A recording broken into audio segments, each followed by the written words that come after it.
Il Presidente della Camera Laura Boldrini oggi a Scampia, spazio ai giovani e alle realtà che lavorano per il riscatto del quartiere. In diretta per noi c'è Anna Teresa Damiano.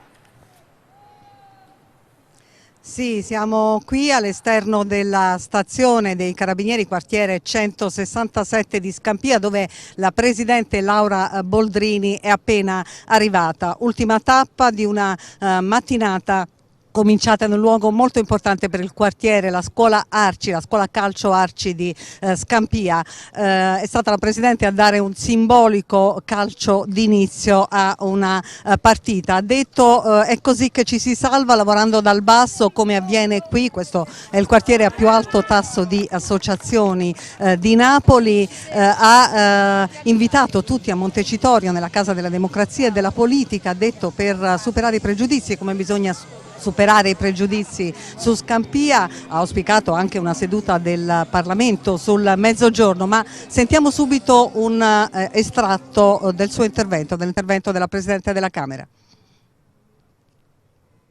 Una visita molto attesa, lei l'aveva promesso a novembre che sarebbe venuta a raccontare un quartiere al di là degli stereotipi, a guardare il quartiere. Sì, a valorizzare anche delle attività positive in questo quartiere, che io mi auguro sempre di più ritrovi le energie per diventare noto e famoso per tutto quello che viene fatto qui, cioè attività ricreativa, attività imprenditoriale, possibilità per i giovani di avere un futuro liberi dalla schiavitù della camorra. Ecco, questo è il concetto, che la camorra rende schiavi, invece l'attività pulita, l'attività onesta dà la dignità e la libertà.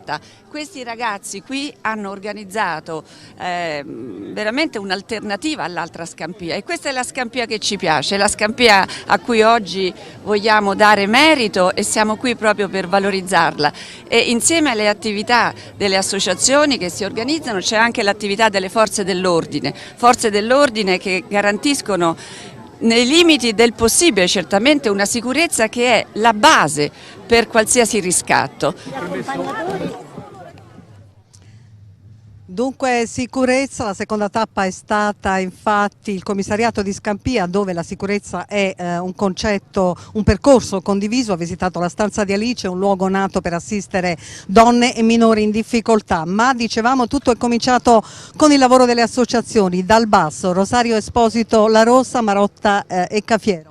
Sì, tutto è iniziato da una scatola, la nostra scatola Made in Scampia, che mette insieme tante realtà del nostro territorio. Questa scatola, questo Made in Scampia, voleva raccontare in Italia, attraverso un tour che è partito proprio alla Camera dei Deputati con l'onorevole Laura Boldrini, che Scampia non è solo cocaina e eroina, ma è soprattutto tanto associazionismo e tanto imprenditoria. E ci siete riusciti, la Presidente è venuta, Maddalena Stornaiuolo, Vodisca Teatro, un laboratorio importantissimo.